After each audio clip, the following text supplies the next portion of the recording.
Greetings, Mavericks and new viewers.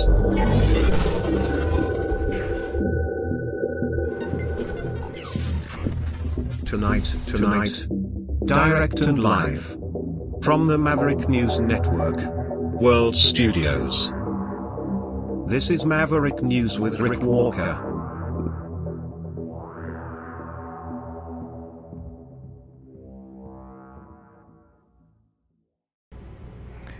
I'm back, and welcome back, everybody.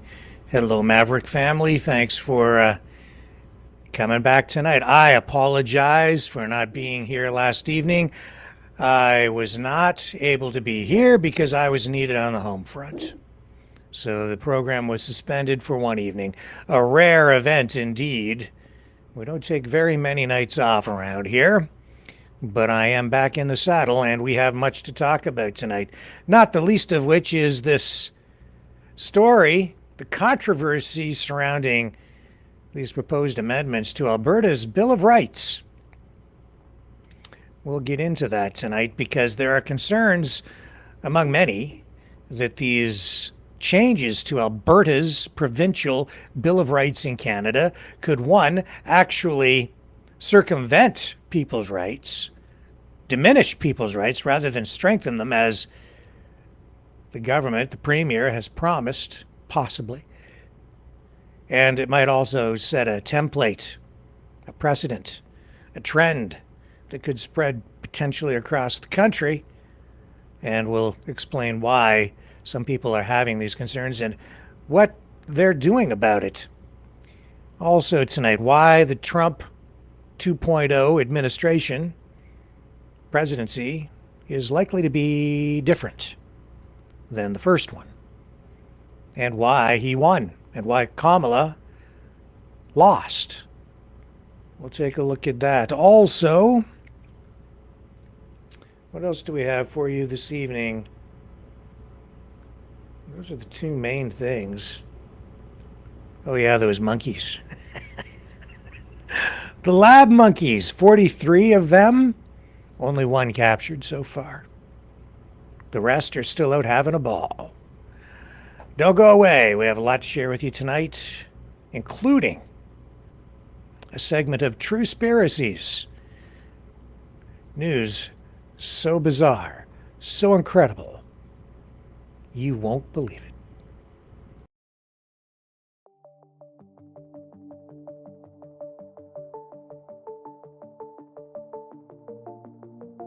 Greetings, brave Mavericks. Our quest for truth continues. We go beyond fake news. Together we expose propaganda. Together we pull others out of rabbit holes. We are Maverick thinkers. We are all unique individuals, defenders of individual rights and freedoms, credible, trusted, grounded in reality. Maverick News, Maverick News. Defending free speech, free speech. Donate at freedomreporters.com. Do it now. Tomorrow may be too late. Maverick News. The world is watching.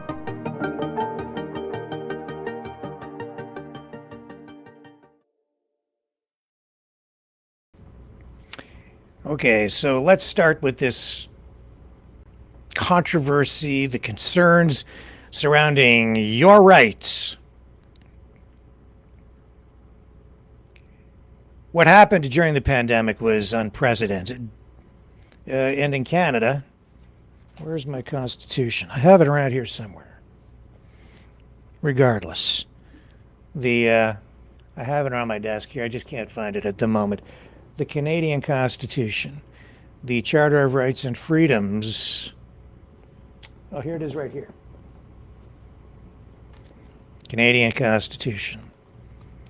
I've said since the beginning of the pandemic that the thing that really got us into trouble was Section 1 in the Charter of Rights and Freedoms, which includes language that allows the government to limit our rights. Well, Canada also has a Bill of Rights, and that's enshrined in the Constitution. The Charter was added in 1982 when the Constitution was patriated. And within that, then there was a lot of controversy, a lot of negotiation between the federal government and the provinces as the Charter of Rights and Freedoms was integrated into or added to the Constitution. So that was then. Now we have this. The Bill of Rights was in the Constitution long before the Charter, and the language enshrined in there.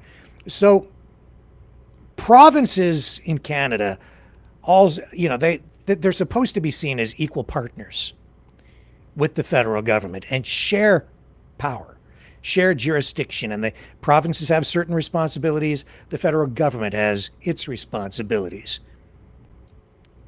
Provinces are responsible for education. They're responsible for healthcare.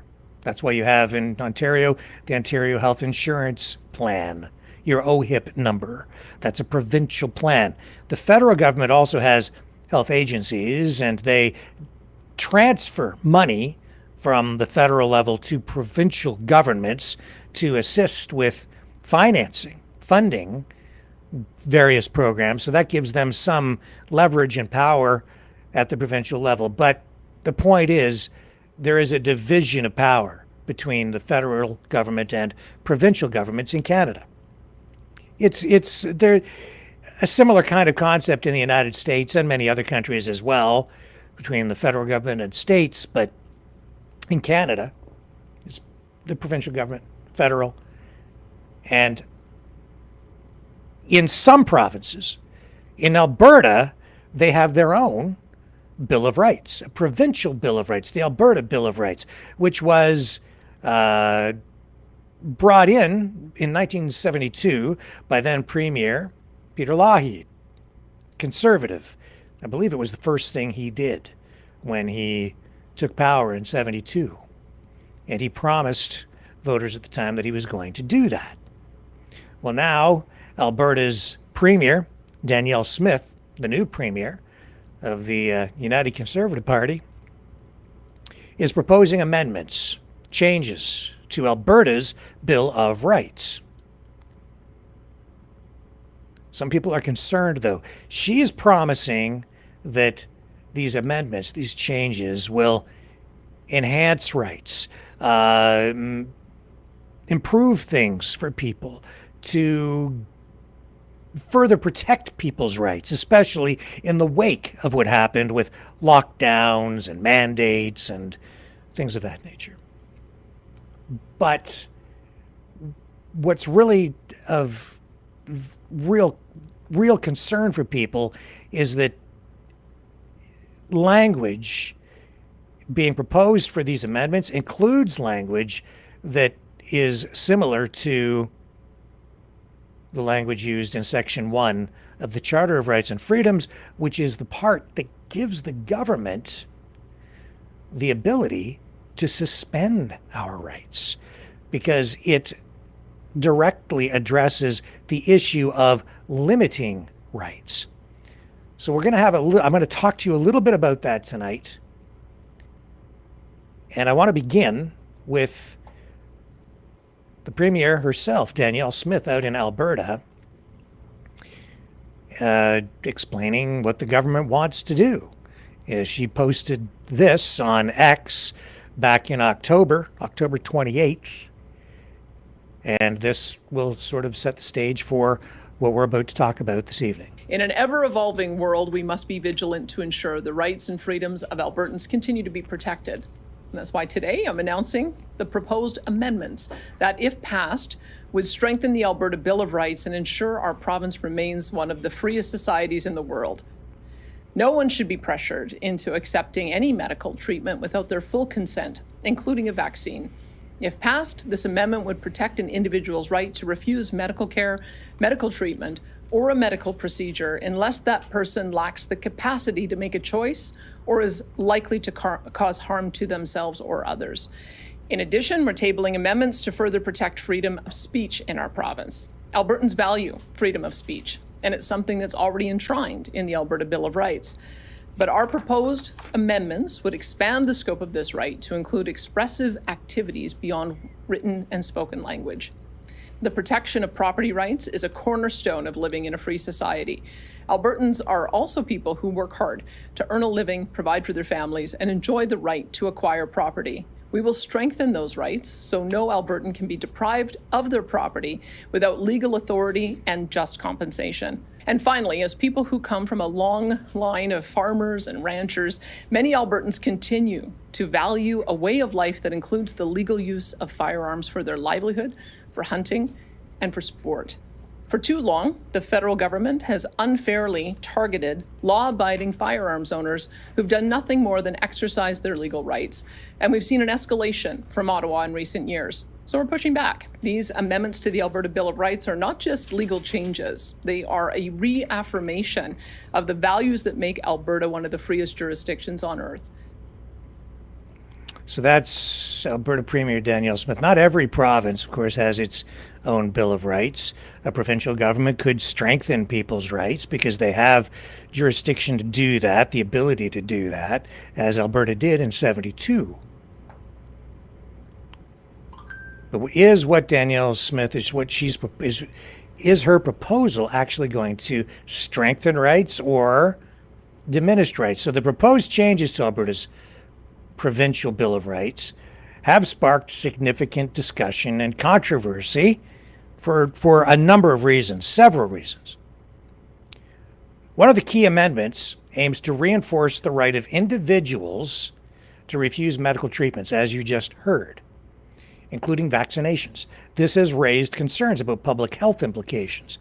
So critics are arguing that this could undermine public health initiatives, particularly in scenarios like future pandemics, where vaccination might be necessary for broader community protection. That's their argument. Now, as I said from the very beginning of the pandemic, Section 1's a problem, and people's rights should never be violated like that, like as they were. People should not have been locked down the way that they were. The mandates shouldn't have been handled the way that they were. That was my opinion. And so I think people more on that side view what are hoping that these proposed amendments to Alberta's Bill of Rights might protect bodily autonomy and consent, emphasizing personal freedom over mandatory health interventions. But we'll get into whether that's actually going to be the case in a moment. So these changes, especially with regard also to property rights, are intended to strengthen those things, property rights, requiring just compensation for any government appropriation of property. I know people always are constantly told by anti-government activists that, or just activists who are sort of in conflict with the way the government handles property rights, and you're just often told that you don't actually own your property, but we do have property rights. These amendments are supposed to enhance your property rights. This is a complex area due to existing legal frameworks like the Alberta Personal Property Bill of Rights. Legal experts have noted that these changes might not substantially alter current legal interpretations or practice. They suggest that they might be more symbolic than anything else. Now, with regard to firearms ownership, the amendment seeks to affirm the right to acquire, keep, and use firearms in accordance with the law. And this is seen by some as a symbolic pushback against federal gun control measures, although it has little practical effect due to the federal jurisdiction over firearms. As I said, there are clear demarcations in the distribution of powers between the federal government and the provinces. And critics are arguing that this could potentially conflict with federal laws or lead to confusion among citizens about their rights. We've seen that play out, is that kind of conflict even play out with the Alberta government and the federal government at times since Danielle Smith has taken power in Alberta, where she has kind of run up against the Trudeau Liberals who have tried to enact gun control legislation, and she's basically said she wouldn't comply, she wouldn't enforce those federal laws, and that even the RCMP, under provincial control or jurisdiction within Alberta, would be following provincial direction.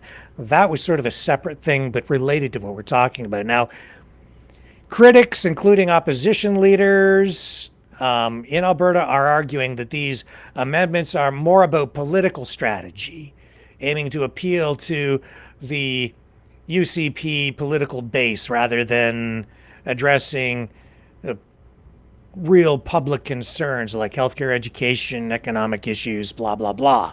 This perspective suggests that the changes might be politically motivated, with Premier Smith's leadership review approaching.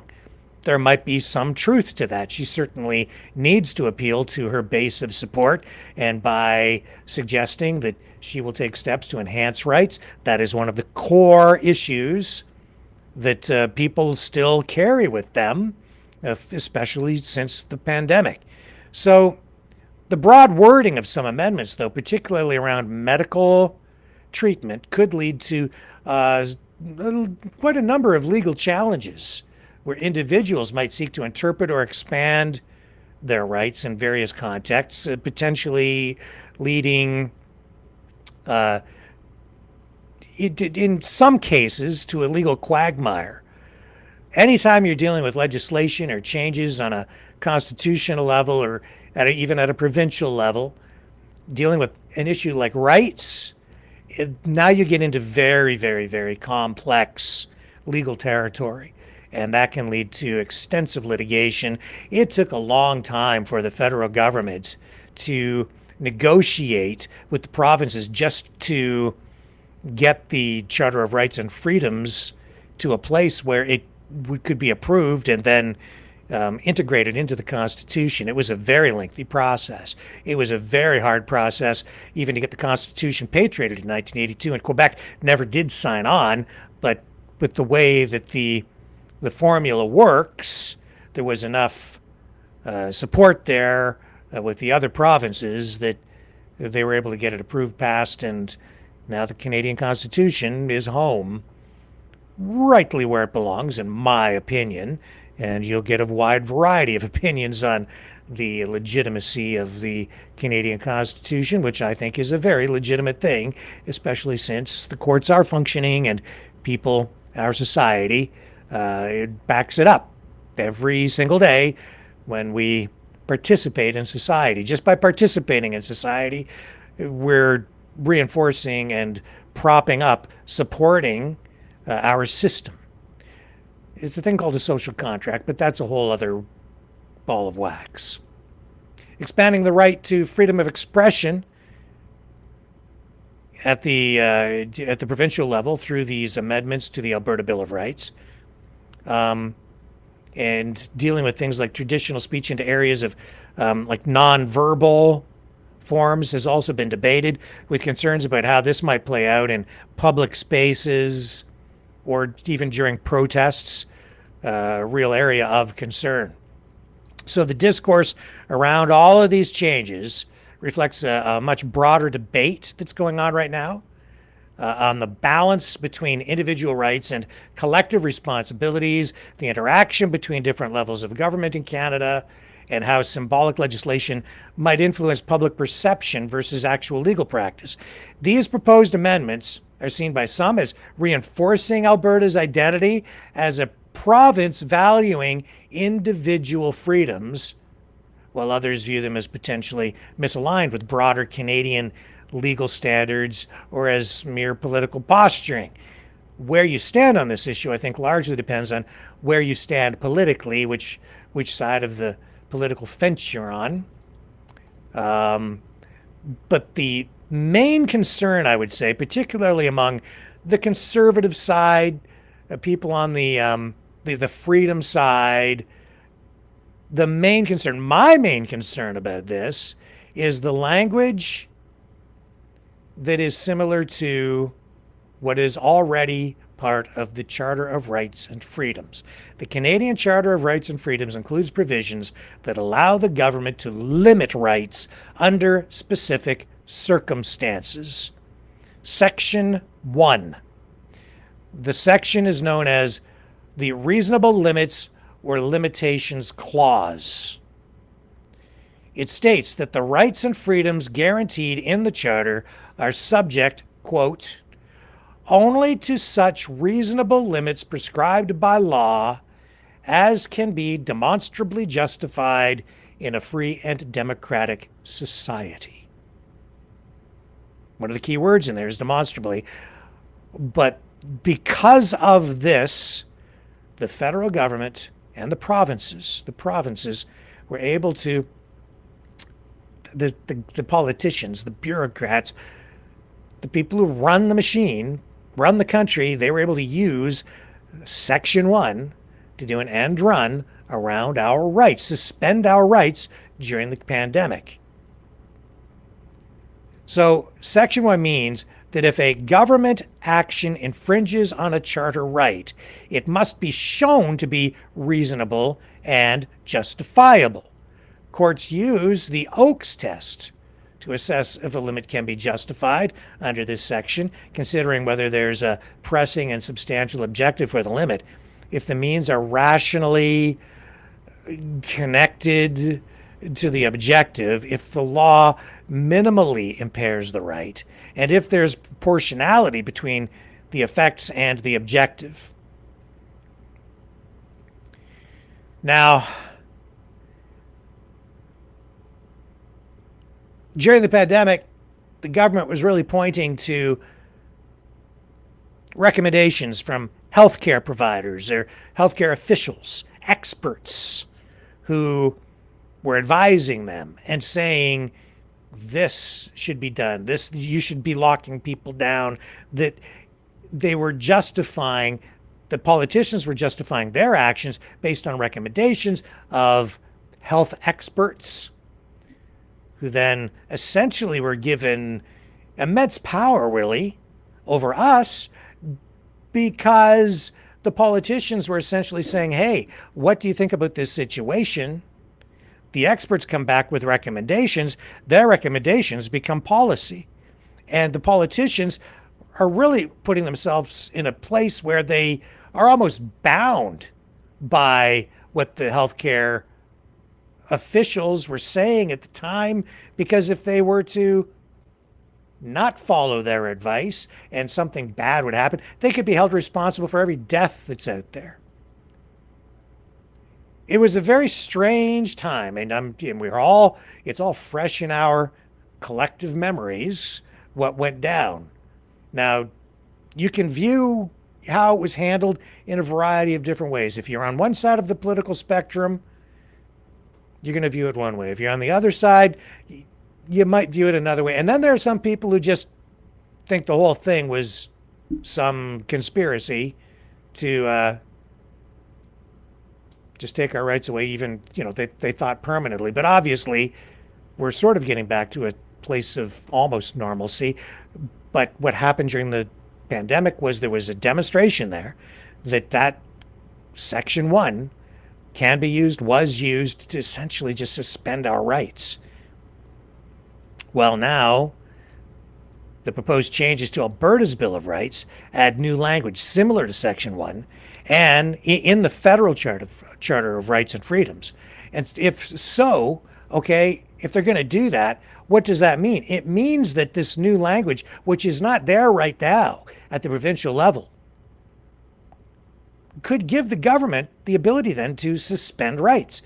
Now, in any reasonable discussion, any real discussion about rights and freedoms, just like freedom of speech, you have to also have a discussion about what reasonable limits might be placed on those rights, because I think it's true that rights cannot always be absolute, but they should be pretty darn close. And what the government did during the pandemic, in my view, was a broad overreach of power. an abuse of power, an abuse of Section 1. And the courts backed that up. But it was largely justified, it was entirely justified, really, by what health experts were saying or recommending. And therein lies part of the problem. But the bigger problem is just that the government was just so easily able to use Section 1 to just take away our rights. So many of them, not all of them, but, the right for, to travel, the right to even demonstrate, protest, and yet even that was not applied evenly, which obviously did not sit well with a lot of people, including me, because the rules are not being applied or enforced evenly or fairly between different groups, and it seemed like there was political favoritism going on at the time. I think it's true. I think it was. I think it's pretty obvious that you can have a giant protest in the streets for one group, but a gathering of, 15 people or 20 people for that group, and you're all going to get tickets, $880 fines. So critics worry that this new clause could be broadly interpreted by the government to justify limiting rights for various reasons. The ambiguity in what constitutes reasonable or demonstrably justified might lead to expansive governmental powers to limit freedoms, even while the Premier of Alberta is telling people that she's there to expand freedoms. But by including that language, it gives the government the ability to do an end run around those rights. Now, there are limits on what the government can do and how they can apply that, but of course, this is something that needs discussion, warrants much further discussion before the government implements these changes to make sure that any language that is included is reasonable in itself. The government might use the clause to enact policies or laws during times of crisis, like public health emergencies, or for other reasons where they believe there's a significant societal benefit or necessity. The Premier has actually acknowledged that the government does want the language included in there because for certain groups of people, she is interested in doing an end run around the right to bodily autonomy, specifically with regard to drug addicts, because we have a drug problem, an illicit drug pandemic, essentially, on our hands, an overload of people suffering from drug addictions, and the government of Alberta, I guess, is interested in possibly even forced treatments, we're being told. I don't know how I even feel about that. If you're addicted to drugs, does the government have the right to force you to take a medication to help wean you off your addiction? That's a strange twist, isn't it? So, I would be inclined to say no, but that's open for more discussion as well. So the addition of this clause at the provincial level could be seen as symbolic, potentially weakening the Bill of Rights by mirroring the Charter's limitations without adding new substantive protections. I think the key here, myself, is you need to acknowledge that there has to be potentially some limitations of rights, but the language has to be much, much different. It has to be very carefully worded. Any legal document needs to be very carefully worded. And obviously, the language in Section 1 was not restrictive enough, keeping in mind that, at least from my point of view, and I think most conservatives, it's the job of government. The Constitution is, let me rephrase that. The Constitution, the Bill of Rights, the Charter of Rights and Freedoms, those are documents that really are there not to give us rights, They're not there to give us rights. People have to remember that. Our rights are inalienable. They come from, in our society, from a higher place. Some would say God, as so written in the Constitution. Government, by its very nature, is inclined to limit our rights and even run up against them as they try to govern us. And so the Constitution is there to protect us from our government and limit the government's powers. Politicians need to realize that and recognize that. Unfortunately, some people believe, including a lot of people in power, that our rights come from government. It's a conflicting perspective. And I think as we get into more and more, as our society becomes more and more secular, where fewer and fewer people actually believe in God, it becomes easier for government to sell us on the idea that our rights are granted to us by government. That is not the case.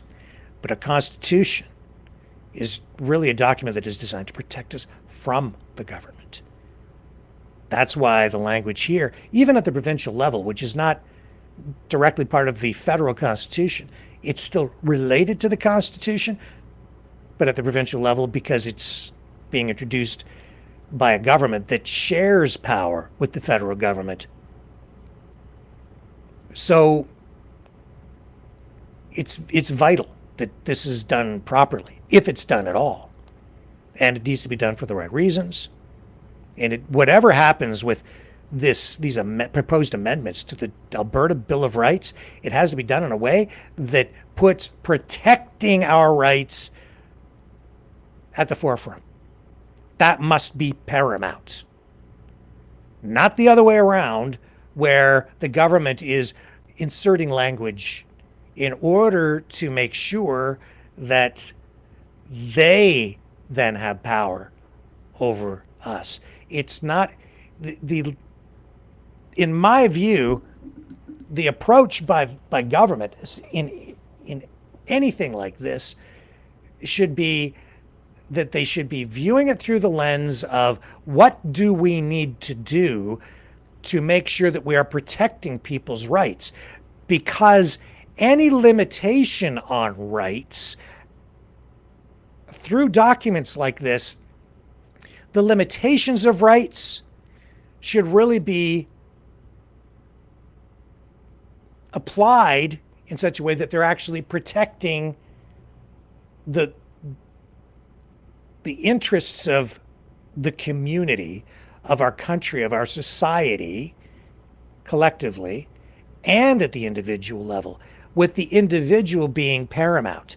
Individual rights and freedoms should be at the very top of concern. And so the limitations on an individual's rights the language surrounding that should be such that it addresses the need to preserve the rights of other individuals against the right of an individual.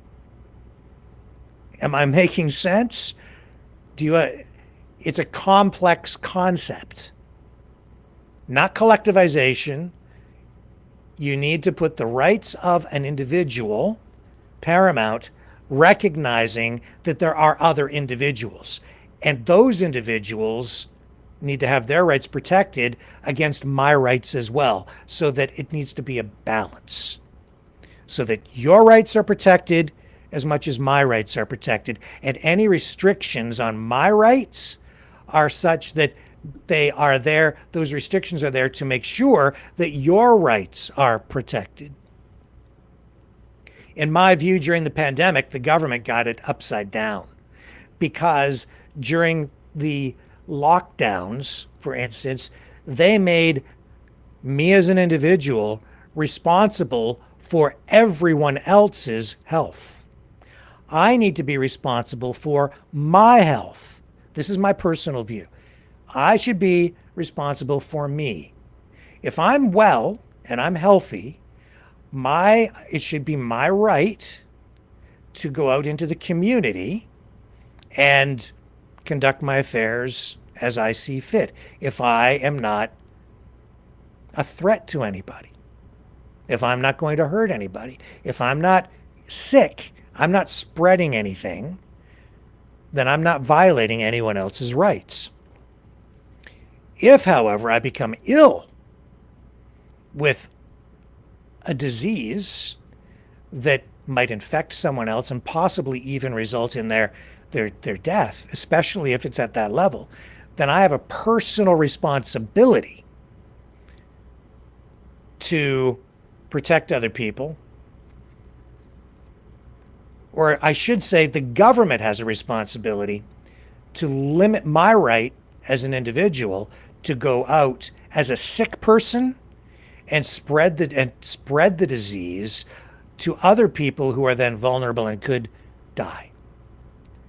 That's why you lock down the sick, not the healthy.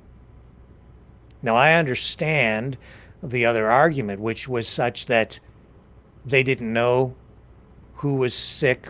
They weren't sure how to tell who might be sick. There's an incubation period and all of these issues. Nevertheless, personal rights and freedoms need to be, individual rights and freedoms need to be paramount. They got it upside down. They were locking everybody down, all healthy people, in order to prevent the spread of a virus, making individuals responsible for everyone else. I'm responsible for your health and your health, everybody else's health. I'm responsible for it. Therefore, even as a healthy person, out of an abundance of caution, I'm supposed to just stay home and stay locked down. It makes no sense. And as we saw, and I think demonstrably, the approach was not effective. Media, politicians, they will try to tell you otherwise. They'll tell you that their approach was very effective, that their approach saved lives. But I would say that the stats actually tell us a different story, but that's, again, my interpretation, my view, and I think the government got it wrong because they had emergency response plans in place. They'd had them there for many, many decades. That's why they always went through emergency planning exercises. They war gamed these things out, for lack of a better term. They would have drills. They had binders with these response plans for exactly these kinds of things. Every government at every level, every health agency, every first responding agency, they all have these plans on shelves, in binders. And when the pandemic hit, those plans went straight into the trash bin, or they were just ignored and continued to collect dust on shelves. And for whatever reason, this time it was different. The approach was completely different. And the government used Section 1 in the Charter to do an end run around our rights like the right to demonstrate, to travel, locked everybody down. And it went beyond that, as you know. It just boggled my mind. For me, it was beyond upsetting. It was it made me angry, because it just went against everything that I hold dear, my views on the way government is supposed to operate. It made no sense to me, because I've been in those planning meetings with government agencies, municipalities, fire services, hospital boards, and at many levels. I've been to, mock disasters where they have students with bandages on and fake blood, and to make it as realistic as possible so that they could have training exercises for first responders for a variety of scenarios. And, pandemics were one of those things that they'd planned for, and they just ignored all of the training, all of their plans just went out the window. And now we see the government further responding, even now, when things seem to be sort of getting back to normal, but still top of mind for a lot of people, what happened during the pandemic, still our rights a serious concern. And so Danielle Smith, Premier, I think capitalizing on it. I think it is partly political. I think it's also genuine. I think that she probably does want to enhance rights. She does want to reinforce people's rights on an individual level, at the provincial level, to run up against the federal government's ability to limit our rights, and to on various fronts, whether it's gun rights or property rights or the right to bodily autonomy. And you can see people on the left side of the political spectrum sounding the alarm the other way, saying that, these amendments are going to go too far and put public health at risk if there's another pandemic. Well, not so. I think that the government will need to strike a balance here in order to satisfy the largest number of people, and it'll have to reach some sort of a level of compromise if there's going to be any kind of conclusion to this thing, unless the government is able to just ram it through in whatever form they so choose, and that could well happen as well. But there's real potential for overreach here. A lot of people are concerned about the potential for government overreach because of that language that is now being inserted into, or proposed. It's proposed to insert that language into the Alberta Bill of Rights, where rights could be curtailed not just for legitimate reasons, but also for political or ideological purposes. Some fear that the change might reduce the uniqueness of Alberta's rights framework, making it subservient or closely aligned with federal interpretations, thus potentially diminishing what was seen as stronger provincial protection of rights, introduced back in 1972. So promising to make rights, to reinforce your rights, make your rights stronger, and in fact, because of that insertion of language, which is in alignment with the kind of language used in Section 1 in the Charter, it might actually diminish or weaken individual rights at the provincial level. Also, there is the notwithstanding clause, which I believe is Section 33 in the Charter.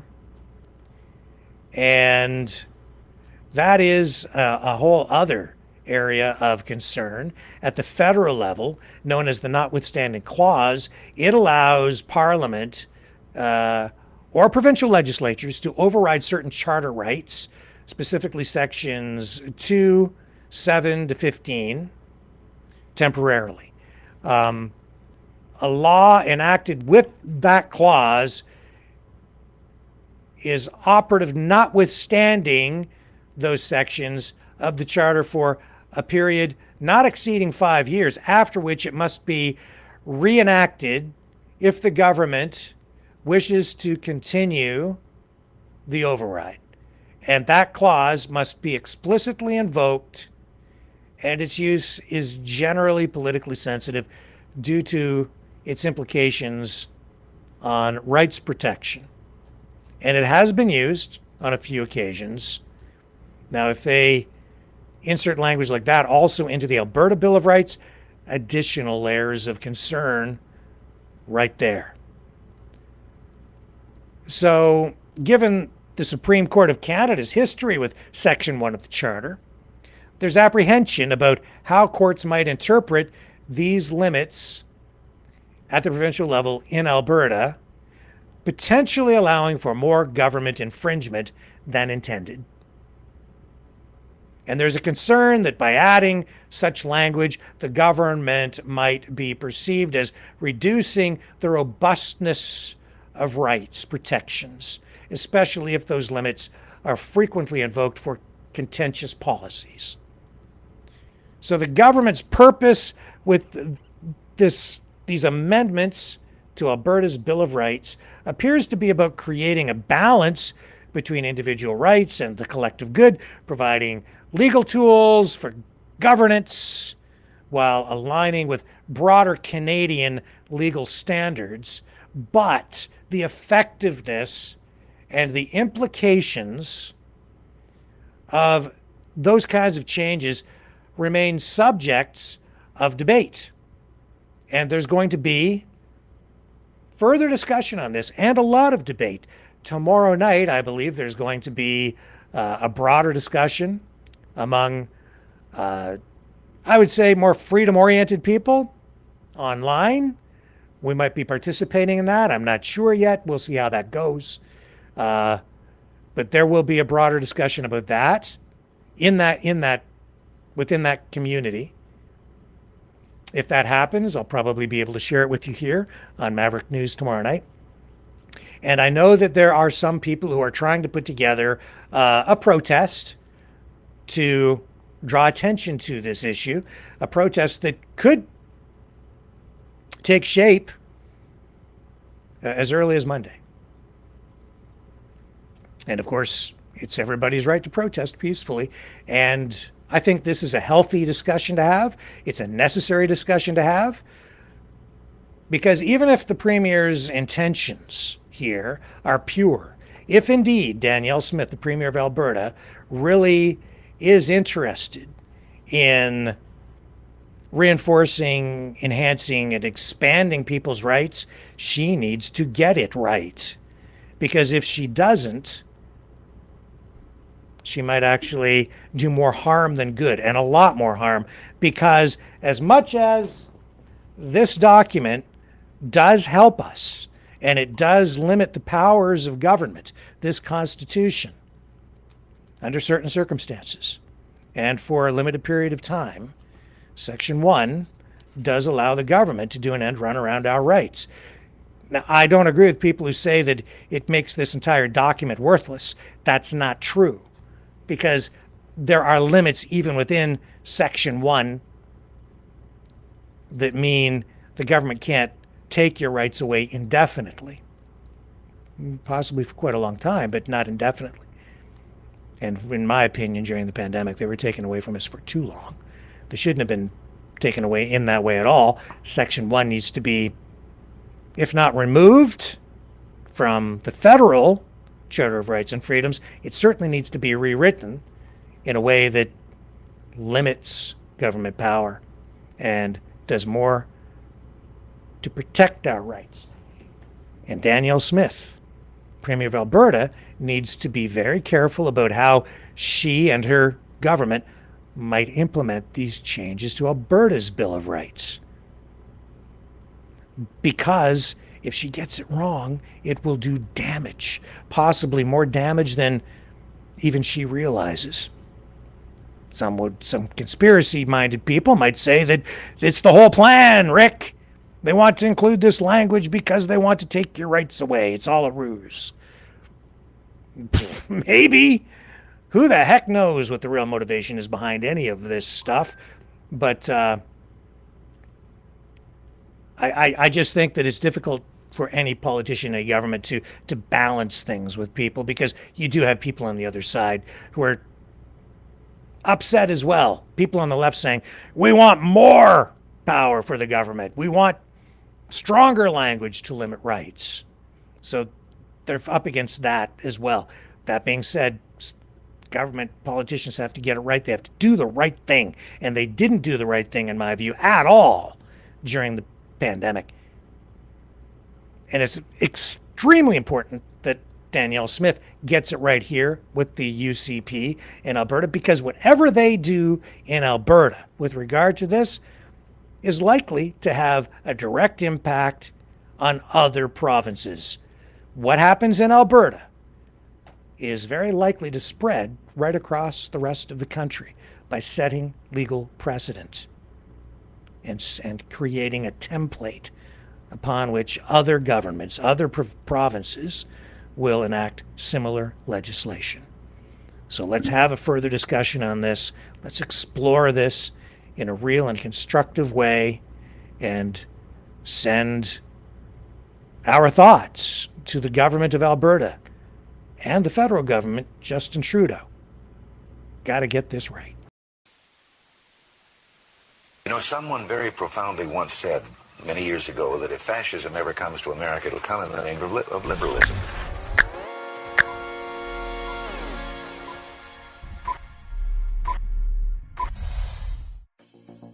Well, I think it's time we ask ourselves if we still know the freedoms that were intended for us by the Founding Fathers. If we lose freedom here, there's no place to escape to. This is the last stand on Earth. The entire world is watching. Every dictator, every crazy dictator in the world is watching.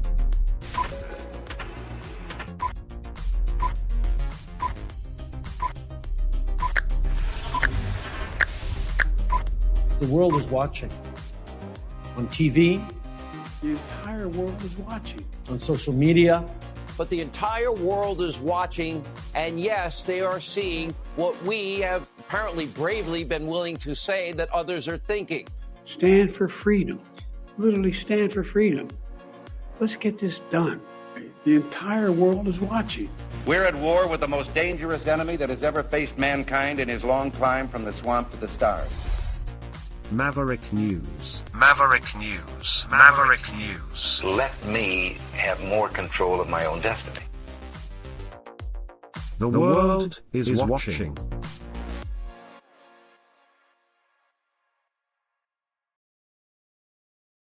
He's a fighter. He's a survivor. President Trump, defiant, strong. He is determined to make America great again. Pay tribute to the 45th President of the United States with this collectible t-shirt from the Maverick News Memorable Moments collection. Even a would-be assassin's bullet could not stop him. Instead, he emerged with his fist in the air ready to fight. For freedom. Get your Trump Fighting for Freedom t-shirt with any donation of $30 or more to Maverick News. There are two iconic artistic designs to choose from. But there is only one way to get these. Donate at freedomreporters.com. Support free speech. Free media. Support Maverick News. Call 1-866-248-1490 or order online at supergeeks.tv. Okay, and you can support the program, the channel, by donating at freedomreporters.com. Oh, let me see if I can put that up. Oh, not that one. Right here. Donate at freedomreporters.com. And if you do that and you donate $30 or more, I would be happy to send you one of those Trump Fight or Fighting for Freedom t-shirts.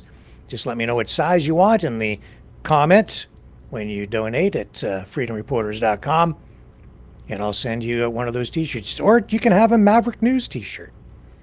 We have those as well in various sizes, and you can have it in any color you want as long as it's, you guessed it, black. So we have those. Also, hoodies, we have those. $60 or more, and I'd be happy to send you one of those. They're pretty nice. And polo shirts, $45 or more. We have those. And we sure appreciate the support that has come in. Thank you to those of you who have donated and supported the channel. You're the only reason we're able to stay on the air, because we are demonetized on YouTube, kicked off Facebook in a unceremoniously, but just shows we're over the target. So be it. Not a big deal anyway. All the news platforms got kicked off Facebook in one way or another, so we're not alone, but yeah, sort of completely banned over on Facebook. It's all right. We're making up for lost time and lost ground on other platforms like BitChute and CloudHub and Wimkin. We're building an audience over there. So we're across a bunch of different platforms. Yeah. We're out there. We're growing, slowly but surely. And of course, Rumble is the big channel. And please, if you are on YouTube tonight or on Rumble, please give us a big thumbs up. Doesn't cost you anything. Just hit the big thumbs up. helps with the algorithm, helps boost us in the search engines, and it really upsets the powers that be over at the social media tech giants, because it just screws at their algorithm and forces them to boost us up in the search engine, such as it is. Even though they do their very best to try and suppress channels like ours, but we're still there. Very strange times indeed. And I think this new administration coming in with Trump, it feels a little bit strange to me. As I've said for a while, this time around, it feels different. I'm not the only one saying it. I'm hearing it from a lot of pro-Trump people, certainly seeing it online with a lot of anti-Trump people who are losing their minds, freaking out, having a complete meltdown since Trump kind of ran the table, saying, that it's pretty obvious that he had a major victory, racking up well over 300 electoral college votes, took kind of ran the table on all the swing states. And some people are calling it a landslide. In a way, it was, because he won so many states and so many electoral college votes. But as I've been saying, I don't think it was a landslide in this way. In each of the states, virtually all the states, except where you get the extreme polarization in places like California and New York, where Democrats prevail, the popular vote was still fairly close. Wouldn't characterize it as a landslide. Certainly decisive, very decisive across the board, but not a landslide, where a landslide, in my view, is a complete decimation. When it comes to looking at the popular vote, not really quite there. And the reason I point that out is it's important to note that even though you've got a Trump victory here, and at an unprecedented level, a historic kind of victory, the other side is still there. They're still fighting. The country remains deeply divided. That's my point. The country remains deeply divided. That's why we've got reactions like this. Look at Michael Moore over to the side in this video, too. Stand up for justice! To stand up for justice! Stand up for America! To stand up for America! Trump is not a legitimate president! Trump is not a legitimate president! Trump is not America! Trump is not America! We love America! We love America! Let's hear it! We love you! Well, I think he is a legitimate president. He did win the election. It's undeniable. And he is in power. It does feel different to me this time around, though. Jon Stewart, well, I'm not a big fan of Jon Stewart overall, but he addressed it, said that to him it feels different. It also feels different to me because he is surrounded by different people this time. When he was first elected in 2016, he surrounded himself with people who, I think a lot of them were clearly not on his side, and he ended up turfing quite a number of them. And a lot of them were there kind of stabbing him in the back and trying to derail his plans, not work with him. He did not choose wisely. This time around, it feels different, and the way he's been picking people has been somewhat different. At least it appears that way for the time being, for the moment. The people that he appears to have picked kind of came into his campaign orbit. People like Tulsi Gabbard, people like RFK Jr., people like Jordan Peterson, and others. But I wouldn't say that all of those people are true MAGA people. They're there for their own purposes. Case in point, RFK Jr., who says that he has been given essentially a free hand to deal with a variety of issues like health care, make America healthy again. Trump, I think, is indicating that he is going to give him pretty much a free hand to do sort of a lot of the things that he wants to do. That's going to create a lot of turbulence within government, indicating already that I think first up on RFK Jr.'s agenda, if he's given the kind of power that Trump intends to give him, is to get fluoride out of drinking water across America. In fact, here, I think it's,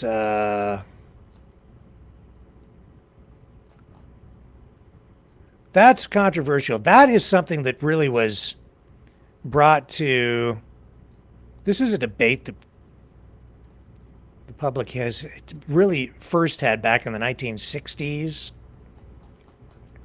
when fluoride was first introduced into drinking water. And it did result in a serious decline in cavities for people. Within a decade, there was evidence that, and statistics supporting the fact that cavities had been cut to a level of about in excess of 60-70% across in areas where fluoridation had been introduced to the water supply. But there are concerns among some that fluoride could lead to other health problems. Some studies even suggesting that it might affect IQ in young people. And then there's debate over what levels might be safe and so on. The science being put forth by government to date since the 1960s is such that they're telling us it is safe. Robert F. Kennedy taking a different perspective on that. What is certain out of all of this is there is going to be extensive debate on this. And it's going to, it's going to send shockwaves through the entire country again. This reopens old wounds. This reopens debate on a subject that has been debated, was debated vigorously in the 60s, right into the 1970s, faded away for a time, always sort of there in the background. Now he's putting it front and center again, and we'll see where it all goes. That's another reason this feels just somewhat different this time around. Kennedy looking for a lot more regulation. Even the fluoridation of water raises ethical questions about personal rights, because if you don't want fluoride in your water, should you have the right, should the government put fluoride in the public the public supply of drinking water, subjecting all people to it, whether they want it or not? This is a large, and I think an ethical rights issue as much as it is a public health issue. And I'm not sure I have the real answer for it sitting here tonight on the rights side of things. Because if you have public drinking water, are you compelled to drink that? You could have it filtered, as I do, or you could buy bottled water without fluoride in it. You could pursue other means of acquiring your water supply and take responsibility upon yourself to make sure that you're not subjected to the fluoride. If the majority of people want fluoride in the water, should then the minority of people be subjected to it and forced essentially to accept it in the water that comes out of their taps in their homes? And if you're going to legislate, if you're going to take a particular approach with fluoridation, what about chlorine? There's another chemical that's added to the water supply that a lot of people are concerned about, but it's necessary in order to kill pathogens, bacteria, other things that literally will kill you if you are exposed to it through your drinking water. That's why chlorine is added, because it has been largely over time, it's been the only feasible means economically to provide clean, safe drinking water to the masses. Other methods like UV ray exposure, essentially UV light sources to kill bacteria, some of those methods are also used, but it's difficult to do it on such a massive scale that you can actually replace chlorination.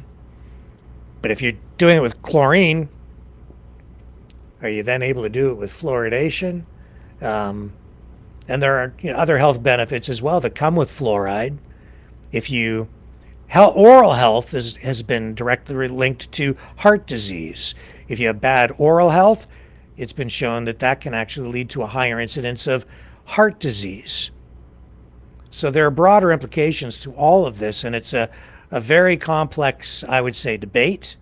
We're going to have these kinds of discussions broadly as the Trump administration begins and embarks on its second tour, Trump 2.0. A lot is different this time around, though. The whole feel of all this is different. There's a lot more. As much as we had confrontation, lawfare, blockages at every turn from the Democrats trying to stop the Trump train, derail the Trump agenda in the first go round with Trump in power, the impeachments, all of the stuff that they threw at him. As much as we had that, we're already, I would say, seeing even deeper division now, more emotion, more darkness on both sides, I would say.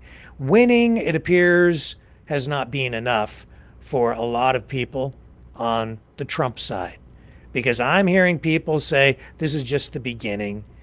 They now want to ramp things up. They really do want to be aggressive and go on the offensive and go after their political opponents, kind of the way the Democrats did with the other way around when Trump was in power and they weren't. Only maybe even more aggressively. And again, I'm just asking, but what does this deportation plan ultimately look like? And then what kind of pushback are you likely to get with that? That seems very, whether you're in favor of it or against it, it seems it has a real dystopian feel to me. Just the idea of a bunch of people, some sort of enforcement agency, whether it's the military or the cops or whatever, but out there, I can just see it now, sort of in their riot gear, just rounding up truckloads of people, taking them someplace to deport them, or maybe even taking them to camps or something to be held until they finish the deportation process. I don't know, man. I don't know what it looks like.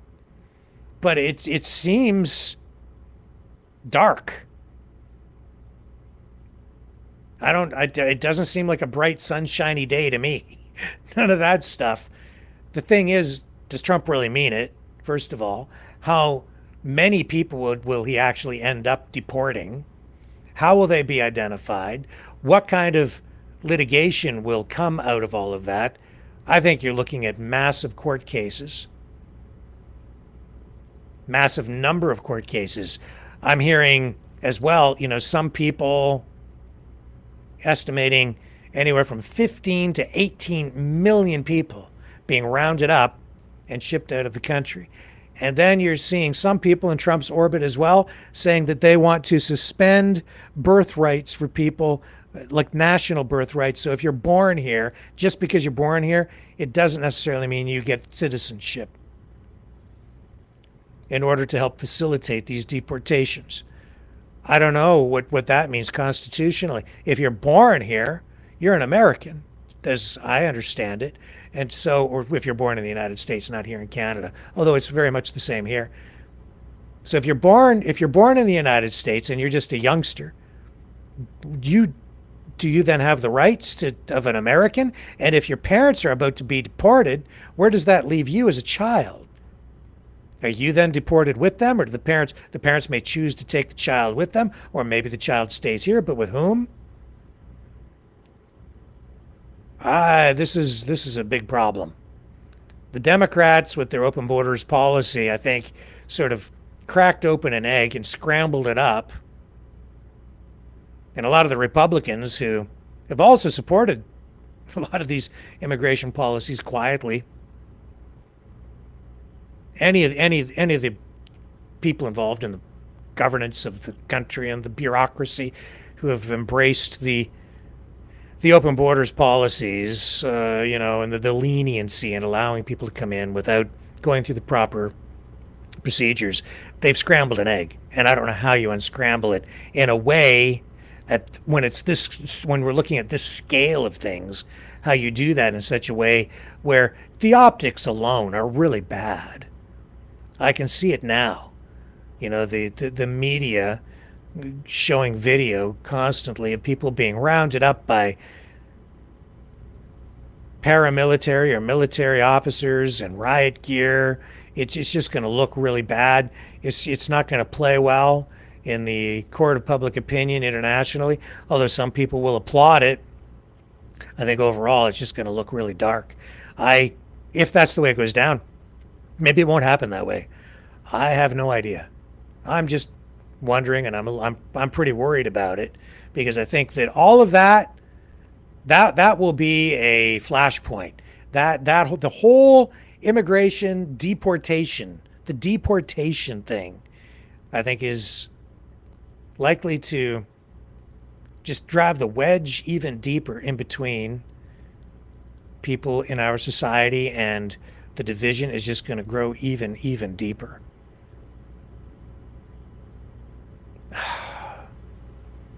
So you've got all that. You have just all these different issues. The LGBTQS plus thing. I mean, that also is, to me, an issue that it's all we've already seen the protests in the streets, right? Now the pendulum is swinging back. So you had drag queen story times prompting massive demonstrations. Sometimes things got violent, and now the pendulum has swung back in terms of power. Trump's there. And in fact, let me show you this clip that's running around the clock. If I can find it for you here. I've got a clip. I will find it here.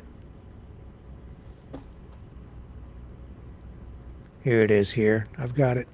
Let me show you. This is a clip of Trump. This is running on YouTube on a loop. Here we go. Yeah, this is running on a loop on this YouTube channel. Here, I'll show you.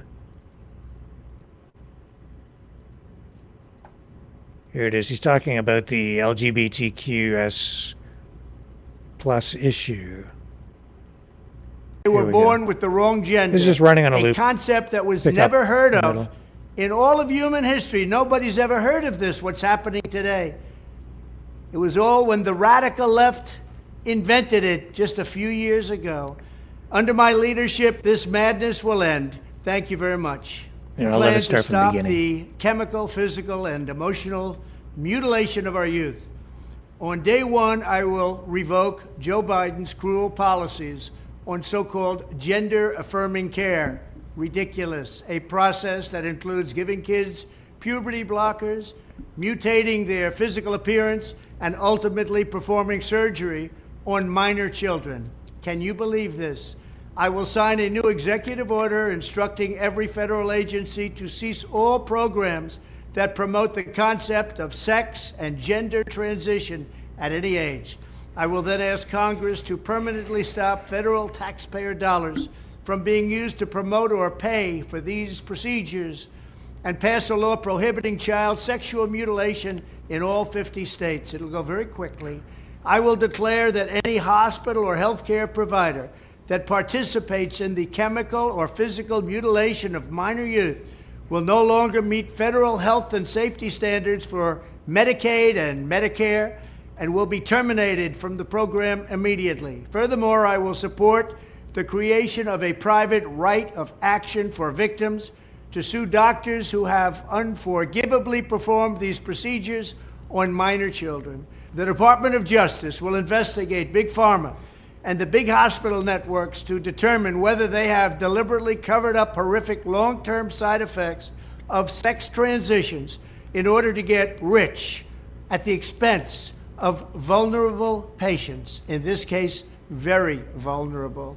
We will also investigate whether Big Pharma or others have illegally marketed hormones and puberty blockers which are in no way licensed or approved for this use.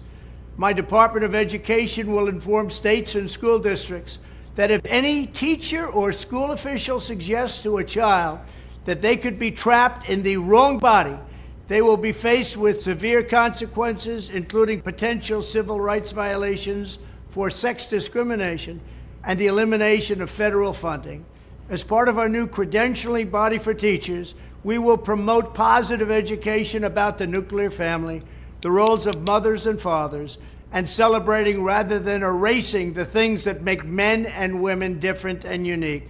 I will ask Congress to pass a bill establishing that the only genders recognized by the United States government are male and female, and they are assigned at birth.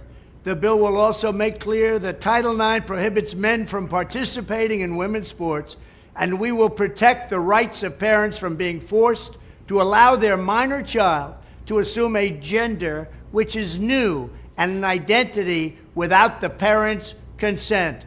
The identity will not be new, and it will not be without parental consent. No serious country should be telling its children that they were born with the wrong gender, a concept that was never heard of in all of human history. Nobody's ever heard of this, what's happening today. It was all when the radical left invented it just a few years ago. Under my leadership, this madness will end. Thank you very much. So I would say that is one of the main things that led to Trump's election this time around. But just the fact that we're talking about this stuff feels dark to me. The fact that, you know, the Biden administration, just all of that with kids.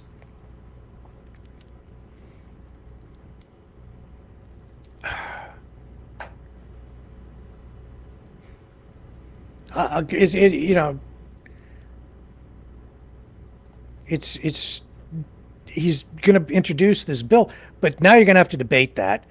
They're going to be dealing with it, and there's going to be. This is not over, so he'll introduce this, but there's going to be pushback on that.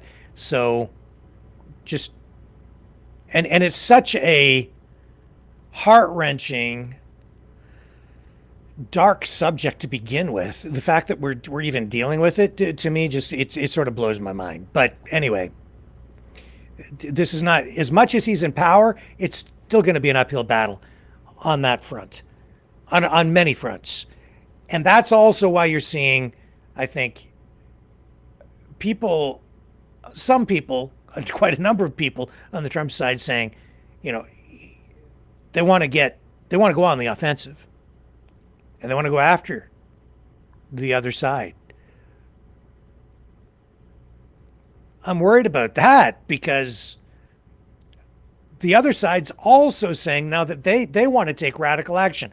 I was looking at, I get a wide variety of media feeds coming in, reports and other media outlets sending me stuff.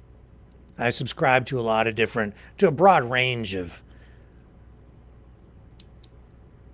publications, we'll put it that way, across the political spectrum. But I'm seeing, what was it? Was it The Intercept? Maybe? I think it was The Intercept. Might have been another one. But they're saying that the article that I saw, which was kind of an op-ed, it was, radical action is needed now that Trump has been elected again. They want to, they were really, in very coded language, calling upon their people to rise up. Well, at the same time, I'm hearing people on the Trump side saying they kind of want to rise up too and go on the offensive now that they have the power. And things do shift now that you have Trump in the White House. So it gives a real power boost to the people on his side, on the MAGA side. So I see this in the streets coming, even though Trump won. This time around, it feels different. It was bad the first time, the conflict, the division in the country. It's worse now. And while I was hopeful that a Trump victory would provide more stability, maybe calm things down a little bit, it's having the opposite effect so far. Maybe things will calm down. Maybe it's just too early.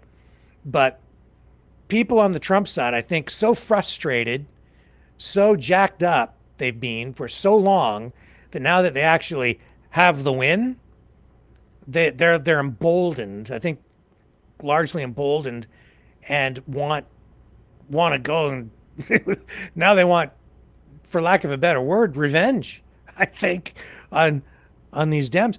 But on the Democrat side, it ain't ending. Here, look at this. This is just within the last few days. This is after the election of Trump, okay? Look at this headline. I believe this is NBC. January 6th rider targeted by Fedsurrection conspiracy theories gets 8 years in prison. Zachary Allum smashed a window leading into the House Speaker's lobby just before the deadly shooting of fellow rider Ashley Babbitt. As though, you see the way that that's written? It's like Ashley Babbitt was, the shooting of Ashley Babbitt was the fault of the insurrectionists, when in fact we know that Ashley Babbitt was shot by one of the officers on duty there that day. But anyway, that's a whole other sidebar. The point is, even after Trump's election, we still have J6ers being convicted and sentenced to prison 8 years. As Trump is coming to power, I've said before, I think you're going to see a lot of these people pardoned and released from prison. As Trump takes office, he'll take steps to spring them, get them out, because they supported him. And I think that he views what happened on J6 like a lot of other people who think that it wasn't so much an insurrection as it was a demonstration that in some cases got out of hand.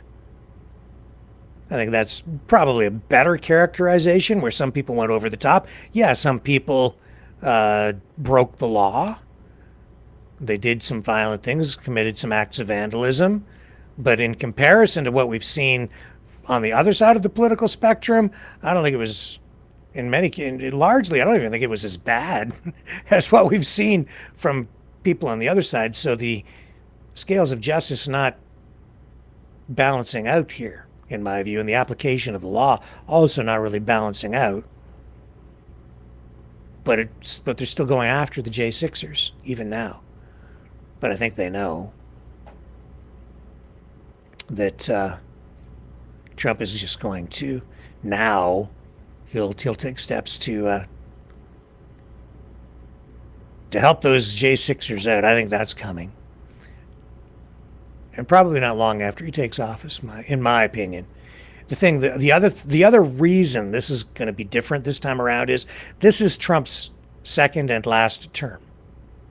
He can't serve again, as I understand it. because you can't be elected president more than twice because of an amendment to the Constitution. And so this will be his final 4 years. So he doesn't care. He doesn't need to get reelected. He'll just go in and do what he wants to do. And the consequences politically be damned now. He certainly is no lame duck.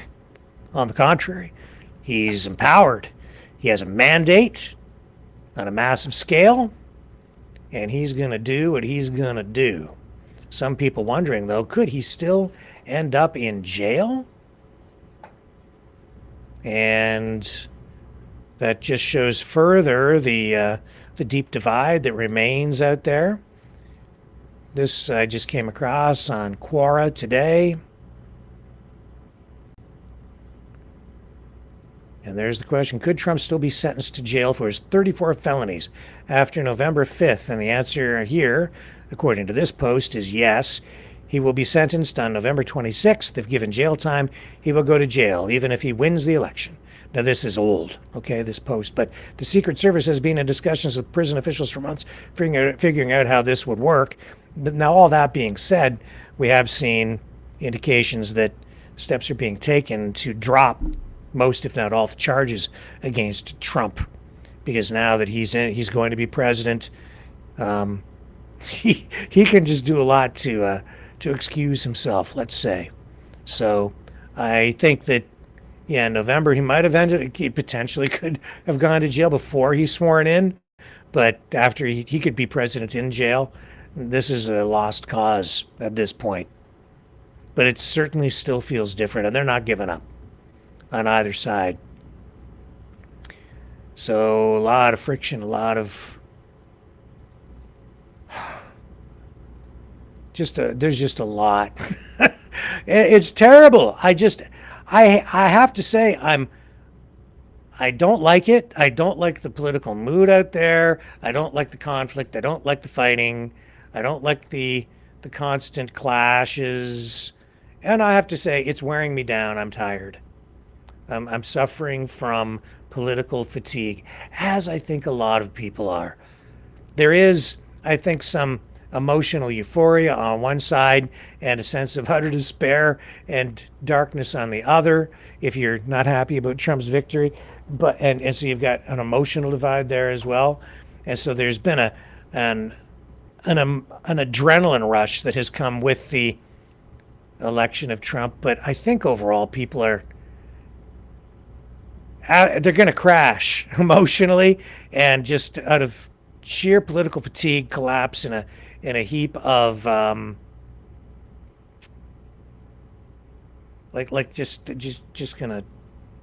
just gonna rest for a day or two. There's just gonna be a lull coming up, I think. As there will be like people are just gonna sign out, I think, for a few days, maybe even a week. I don't know, and then re-engage again as we get closer to inauguration, and that's coming up. But there's some time between now and then, as we see the preparations being made for the transition of power. I'm tired though. I need honestly, not being here last night helped me quite a bit. Just disengaging helped just so much, you know.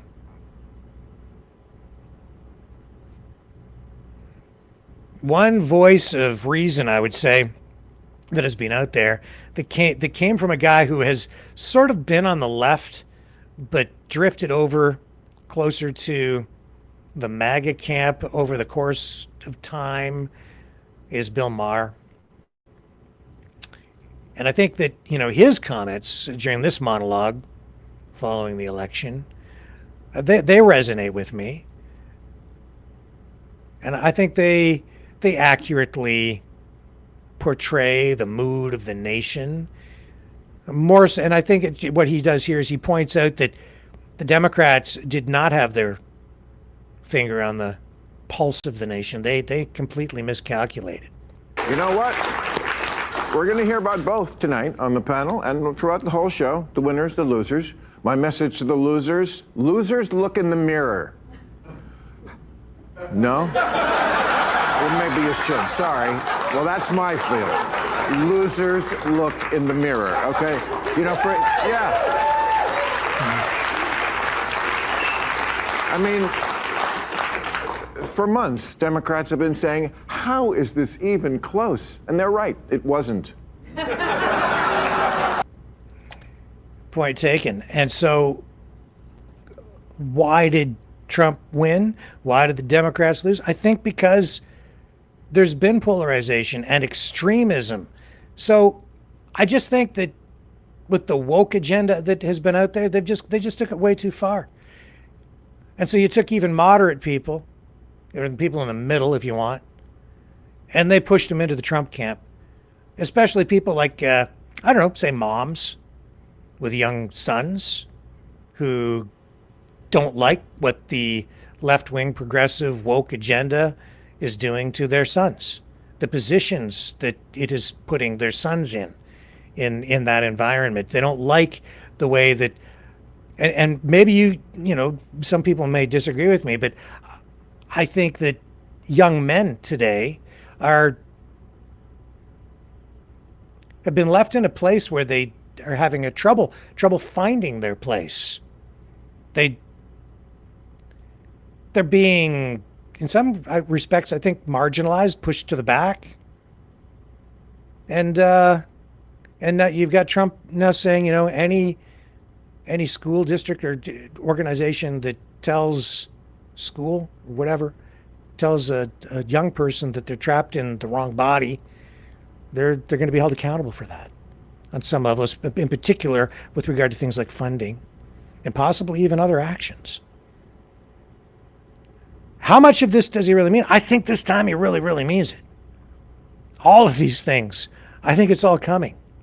And we're seeing even politicians, populist politicians in other countries, including here in Canada, seeing what's going on in the United States, and it's emboldening them as well. And they're seeing the writing on the wall. They're now repeating, reflecting, echoing this same kind of talk, right?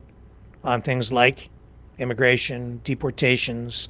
We even saw Justin Trudeau come out. I don't think he really means it, but about 2 or 3 weeks ago, he came out and announced that the federal government in Canada, the Liberal government, is going to actually dial back immigration.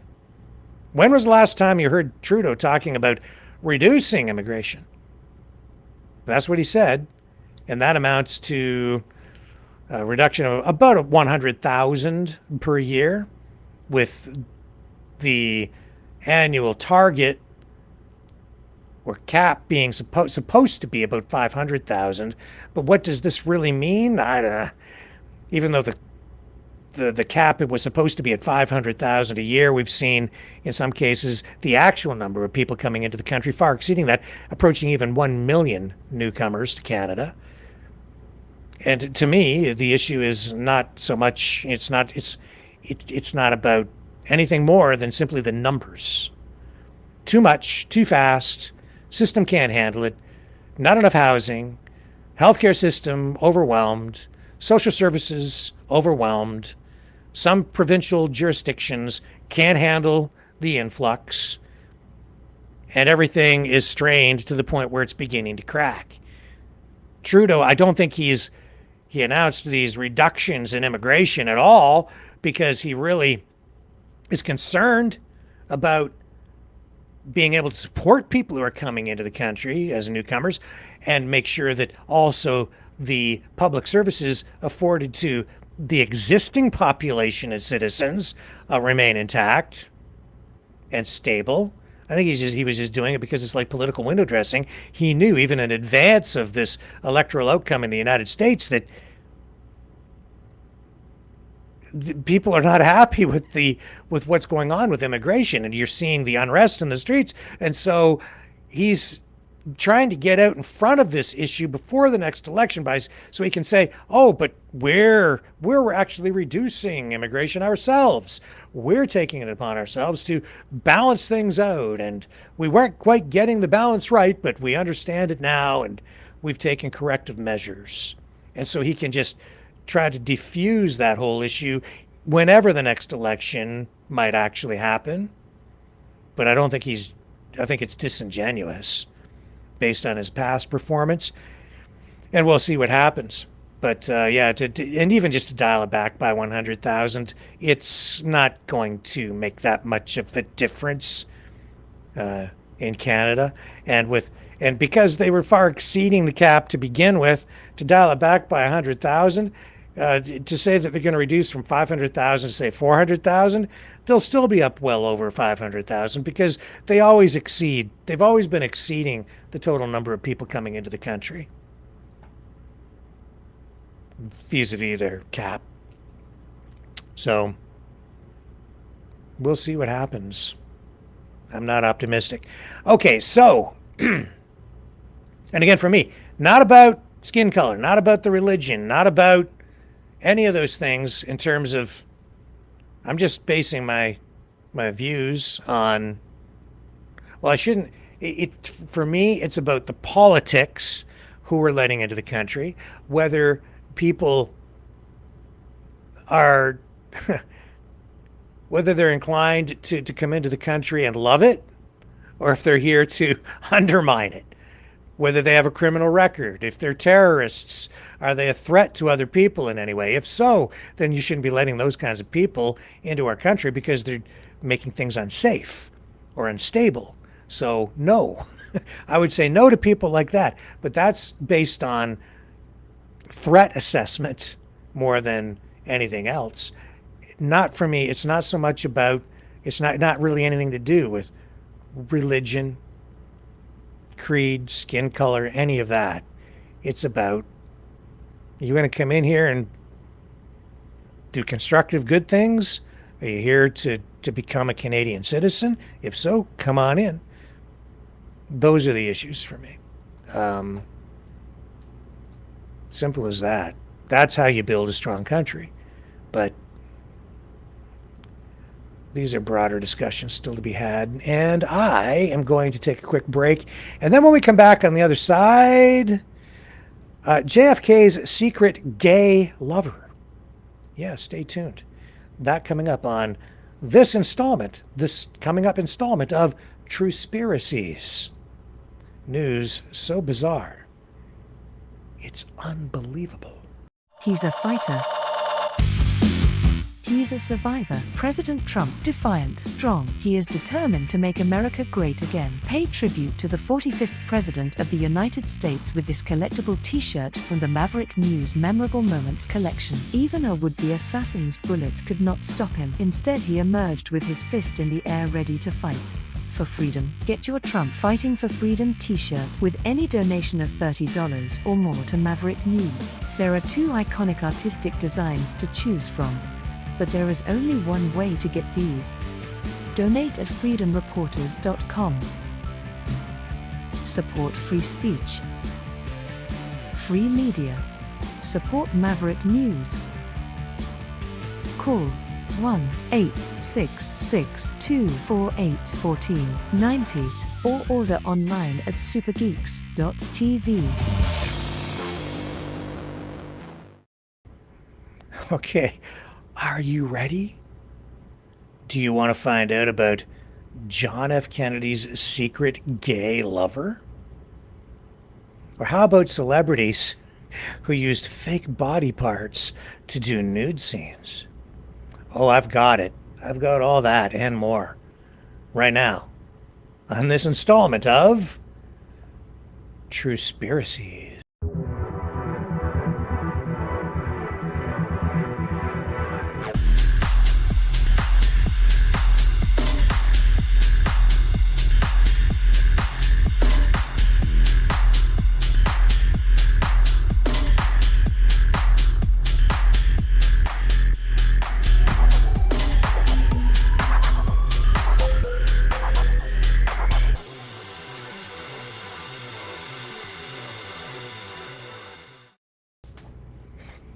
Just, oh, people's heads are blowing up already. Here's Henrietta.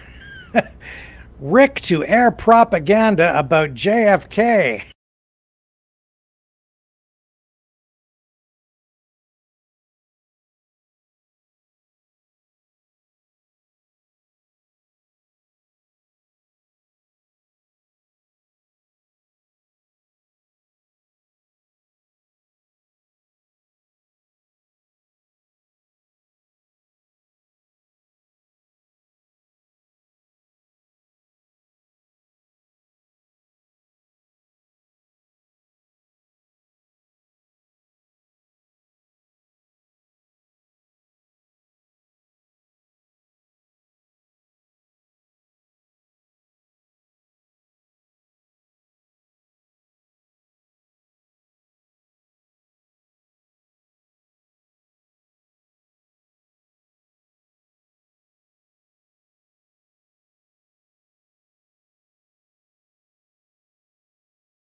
And do we have audio now? Yes, we do.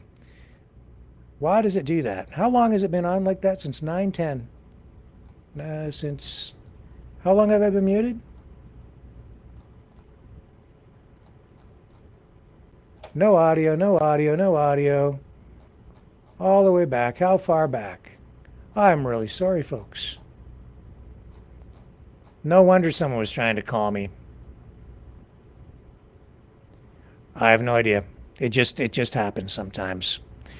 My apologies, folks. You know what? Here we are, 20 minutes. And there's no way for me to know.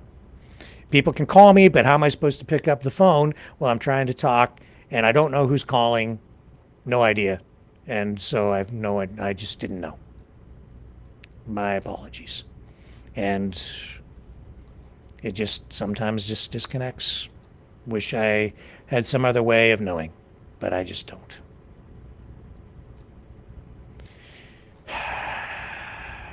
Well, that's frustrating. Let me ask you this. Did you guys get any of the Truspiracies episode or not? Did you actually get it? Or what happened? 25 minutes. 25 minutes, and I've been talking to myself. And yet people are still here. Wow! None of it. None of the truth. Well, we can't. We're just going to have to do it again. Because these stories are so bizarre, so crazy, they truly are unbelievable. All right, let's. I'll do it again. I'll do it again. I'm really sorry. God, that's frustrating. These technical things. Let's start again with this edition of Truspiracies.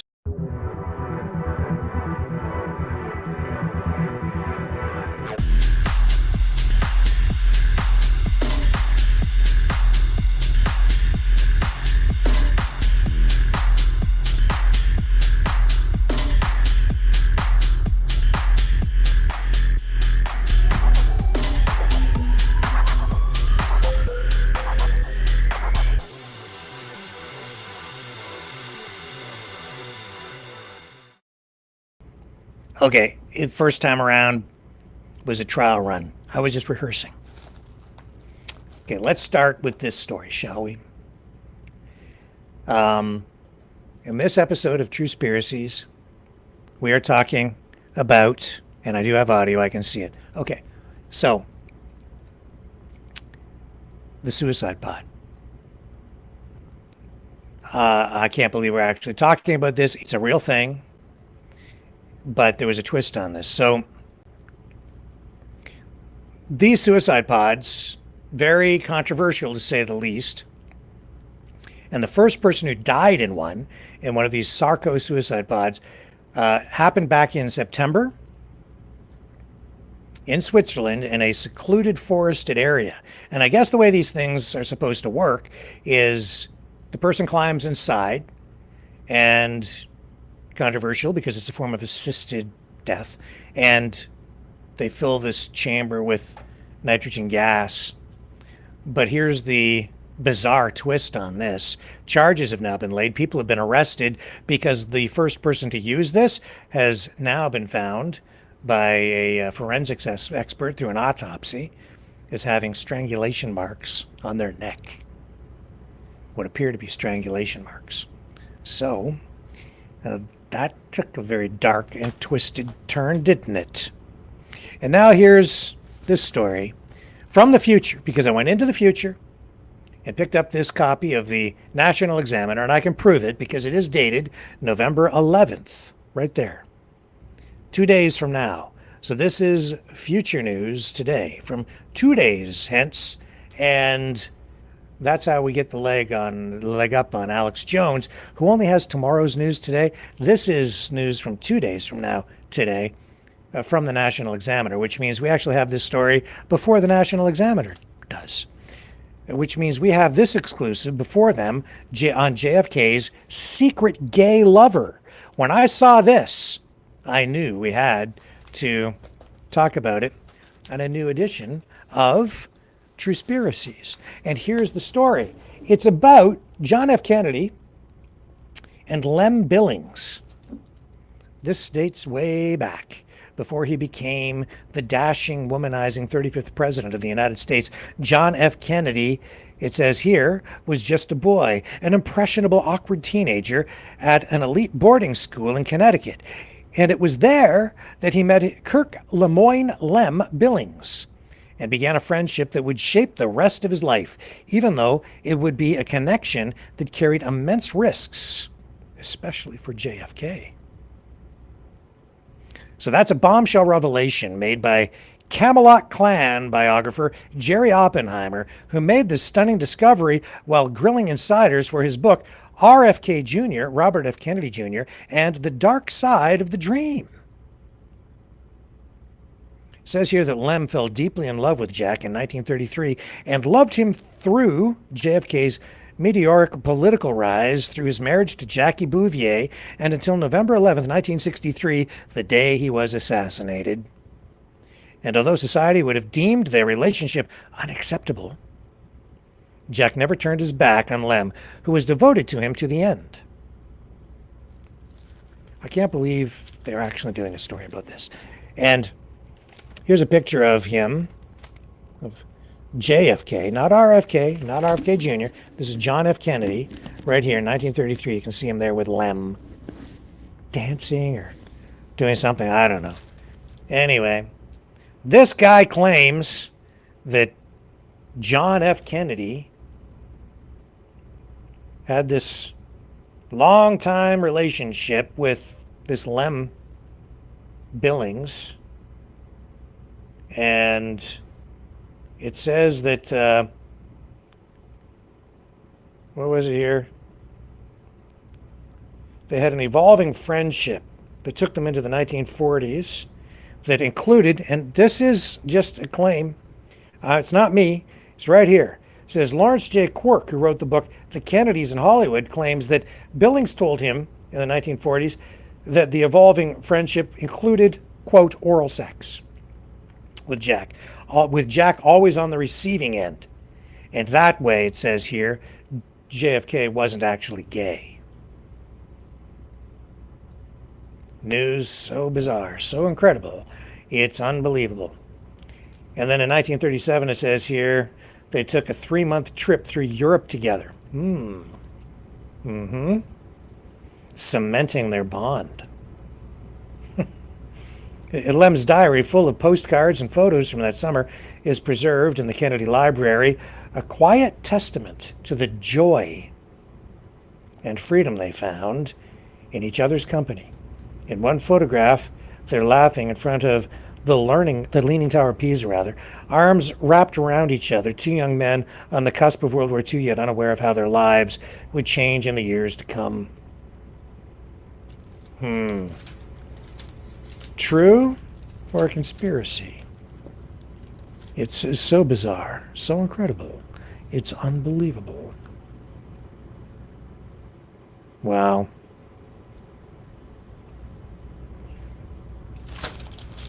JFK, a secret gay lover. That's enough of that. What I really want to get to is the fake body parts used by celebrities in nude scenes, but we'll save that for the end because it's a big story. Yes, indeed. It certainly is. And I did also want to highlight a couple of other stories in here. Jacqueline Smith from Charlie's Angels days. She's still making headlines at the age of 79 years of age. It just highlights here that the actress who played Kelly Garrett in the hit 70s action TV series Charlie's Angels is shown here with her son and some grandkids. She now has her own clothing line after all these years, worth $150 million. Don't they sell that stuff at Target? I think they did for a time, the Jacqueline Smith line. Anyway, it includes clothing, perfume, a fabric collection, wigs, and even a skincare line. Yeah. Oh, no, it was Kmart. It says so right here. She launched her first clothing line through Kmart in 1985, and it was a huge hit. And as much as Kmart might be viewed as a discount department store, there's nothing discount about Jacqueline Smith. She was always my favorite Charlie's Angel because I just thought she was the classiest and the strongest and the brainiest. I thought she was pretty cool. Everybody was all kind of hung up on Farrah Fawcett, but it was the blonde hair, man. I don't know. Jacqueline Smith for me. Yeah. Kind of like the big question, right? Betty or Veronica? Ginger or Marianne? Except with Charlie's Angels, you had 3 choices. And then this shows that Dick Van Dyke was not actually human. This is absolute proof that he was indeed an android. And this is a statement, I think, on the battle of the sexes because who's in control here? Very clear. It's Mary Tyler Moore in control. Absolutely. Winding up Dick Van Dyke. Yeah, it wouldn't take much to get old Dick wound up there, would it? Or any guy back in those days with Mary Tyler Moore. But I'll tell you, she was the one who kind of wound up Hollywood because she ended up being very, very powerful. A woman way, way, way ahead of her time and wielding incredible influence and power in Hollywood over the years with her productions, with her Mary Tyler Moore show, which, came after the Dick Van Dyke show, and she kind of ruled the airwaves there for a few years with her Mary Tyler Moore show on prime time. Huge, huge hits. Used to watch that when I was a kid. And, many, many, many other hits under the Mary Tyler Moore brand and production company. And here's proof that even the most suave and sophisticated bachelors can be trapped, but maybe not as smooth as we might believe. So this is a talk about George Clooney talking about his worst marriage proposal ever. Talking about being married here to and how he met his wife, Amal. And of course, he just sings her praises and talks about how beautiful she is and how they met when she came to his home in Italy for dinner, where his parents were there and they met. And he was just smitten right from the very beginning. And then he talks about his actual marriage proposal. He says, "It was a disaster. I planned the whole thing out. I've got a playlist with my Aunt Rosemary Clooney singing, and I planned it to the song, Why Shouldn't I? The lyrics go, why shouldn't I take a chance when romance passes by? It's a great song. I've got the ring in a box and a drawer behind the table. There was a candle on the table, and when she wasn't looking, I blew it out. Then I said, there's a lighter in the drawer behind you, and we can relight the candle. She pulls out the drawer and said, there's a ring in there. And I'm on my knee and I'm saying, I want you to be my wife. She just kept staring at the ring going, oh my God. It was 20 minutes of me on my knee waiting for her to say yes because she was so shocked. Kind of like silence, like we just had on the show. Over 20 minutes of silence, dead air, because I'm such a professional. My God, I'm so sorry.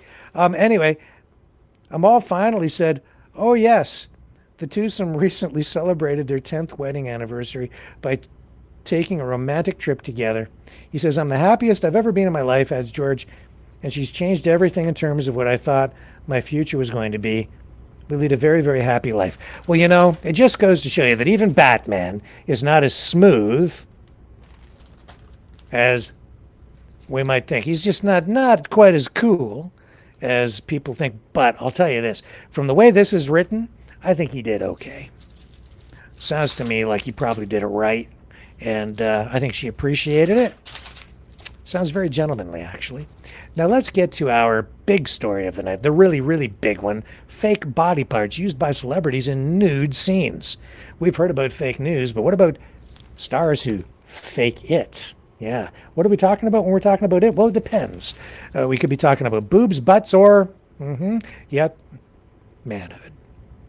Lily James, the actress, says here, wore a bunch of prosthetics to transform into Pamela Anderson, and I can certainly understand why.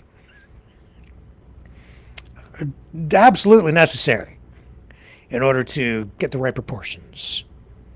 She did it for the production Pam and Tommy, including a fake chest. The breast piece was amazing, she recalls. I can imagine. You would never know it wasn't me, she says. It was shocking. So we're talking about boobs there, but you can't talk about the boobs unless you're going to talk about the butts. So here's the butt page, talking about Niecy Nash. Niecy? Yeah. I'm not really familiar because I never watched the program, but we're talking about Reno 911, where the actress wore a prosthetic posterior after outfits weren't fitting right. Okay. I'm sorry, but wardrobe, we can't alter the slacks. You're just going to have to figure out a way to fill them out. They couldn't get it right, she says, because they were building it straight back. So I went to my girlfriend. I brought her up there, who had, the natural slamma-jamma. So they needed a template, you see. So she brought her girlfriend over. And I'm like, see? You got to start from the hips and wrap it around. Anyway, they finally worked it out. She worked it in and got the slamma-jamma in the slackaracas. And the rest, as they say, is Hollywood history. And Penelope Cruz is in kind of the same sort of situation because the brunette beauty wore a prosthetic butt for the movie Volver. And she got so attached to the bottom line, she didn't want to take it off, it says here. She says, quote, at the end of the shoot, I was blocked. I could not leave the set. I didn't want to take that false butt. Not going to use the word she used, but she didn't want to take it off. And then John Hamm here, you're going to talk about the boobs, the butts. Got to talk about the nipples. John Nash in Fargo, his character has pierced nipples. So they used real piercings, but they did it on prosthetic nipples. And what they did is they painted latex nipples on him and inserted the nipple rings. And of course, the piece de resistance, the fake body parts of most interest to all, of course, le penis. Le penis. I hate to use the word, but how else am I supposed to talk about the story? Chris Hemsworth, Mr. Macho. Big star, but not as big as we thought, it turns out. It says here, in Vacation, Chris faked his family jewels. And because he's a big guy, meaning like muscly muscles, he says they had to make a pretty large variety. He makes the normal size penis look small, remarks a writer on the film. Word is he has it on his mantle at his house with the hammer. We know what you're talking about. And then there's John Cena, Mr. All-American super-duper wrestler dude. Yeah, you'd think that John would be able to handle something like this. But he says here that he had to film an almost all-nude scene for the movie Trainwreck, or the show Trainwreck. He says, I had to stuff myself into a small nylon sock, and they gave me a stunt thing, penis. And co-star Amy Schumer says that the fake penis was made from part of a broomstick. Jimmy was our prop guy, she remembers. I walked by and he was kind of whittling something, and he was like, I'm making John Cena's erection. Yeah, I can't believe I'm reading this. Theo James, For The White Lotus, the actor says he felt the prop penis needed to be regular Joe. I just wanted it to not to be distracting, he said. Yeah. He explains, because the scene, you know, it's not about the pee-pee, it's about the power play and the sex. However, when the piece was presented to him by makeup head Rebecca Hickey, it was clear he got more than he expected. It's like she stole it off a donkey in the field, he jokes. The thing is ginormous. Seems these stars are maybe not quite up to the task. Maybe the reason the ladies fantasize so much is because it's not real. Fake! Eric Dane, the actor, wore a prosthetic penis in Euphoria and even got to choose what it looked like. I had absolute control over the thing because it was supposed to be mine, he says. I approved it. I said, this looks like a nice penis. Let's use this one. And then, of course, we can't, it wouldn't be complete if we didn't talk about Mark Wahlberg, because, of course, Mark Wahlberg was in Boogie Nights with Burt Reynolds, the movie about the adult film industry. What was the name of his character in that? I did see it years ago. Dirk Diggler. Dirk Diggler! There's a porn star name. Mark Wahlberg. The actor became, it says here, so fond of his fake manhood in Boogie Nights that he took it home with him when filming ended. He says, it's in a safe, locked away. Says Mark, it's not something I could leave out. Yeah, I can understand why. Mark Wahlberg, though, so that just shows that he's actually a classy guy, because he's there's a degree of, you know, modesty that comes with his fake body part. Anyway, folks, I'm really sorry about the dead air. I'm glad that you guys still stuck around for this edition of Truspiracies. News stories so incredible, so bizarre. They're unbelievable. And so ends this edition of Maverick News. Thank you, everybody, for sticking around. Sorry I wasn't here last night. That gets us, well, yeah, we've been on for a while. We've been on here for a while. So we'll kind of wrap things up here. Now, again, if you'd like to support the program, you can do so by donating at freedomreporters.com. Where did it go?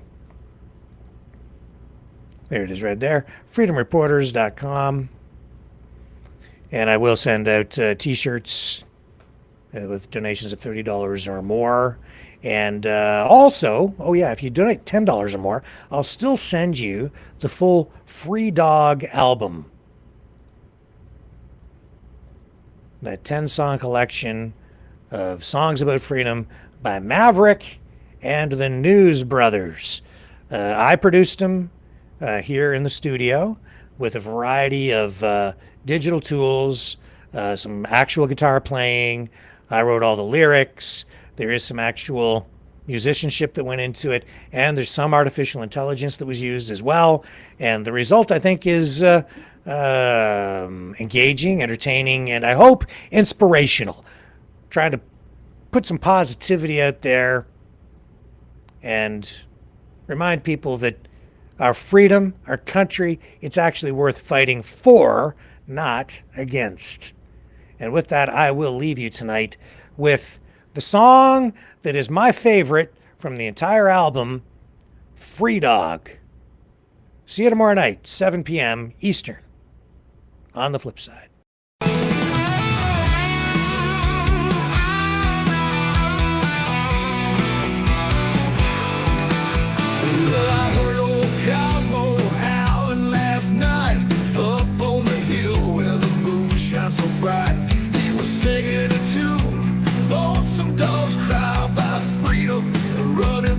Touching the sky. If I leave here tomorrow, would you still remember me? Cosmos free, running.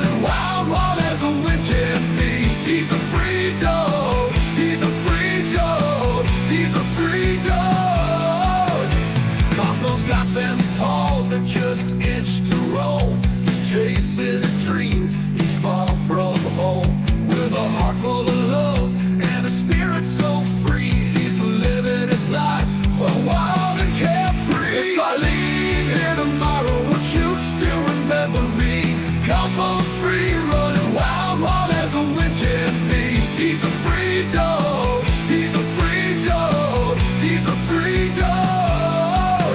He's got the stars in his eyes, the wind in his fur, a tail that wags like it's never heard of a bird. Cosmos on a journey, he's got no chains. He's running through fields, breaking all the lanes.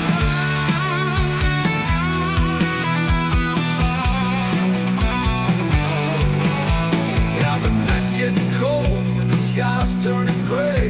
The Cosmos still out there, he's miles away. He's not looking back, he's got his path to tread. With every step, he's leaving his bed. If I leave here tomorrow, would you still remember me? Cosmos free, running wild, wild as a wind can be. He's a free dog, he's a free dog, he's a free dog.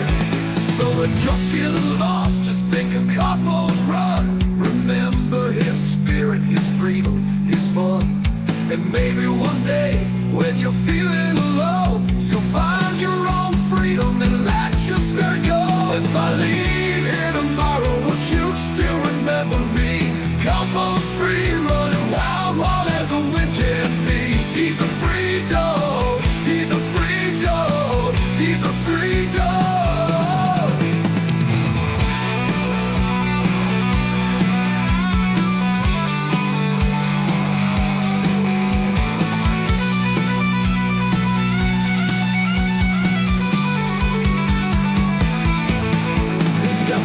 His eyes, the wind in his fur, a tail that wags like it's never heard of a bird. A heart full of love and a spirit so free.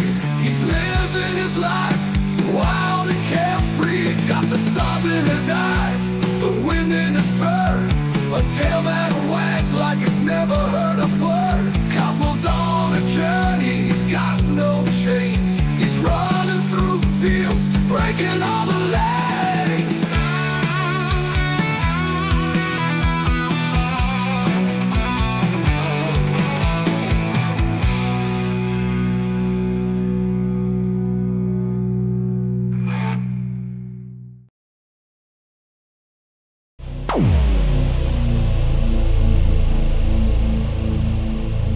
This has been a Maverick Multimedia production.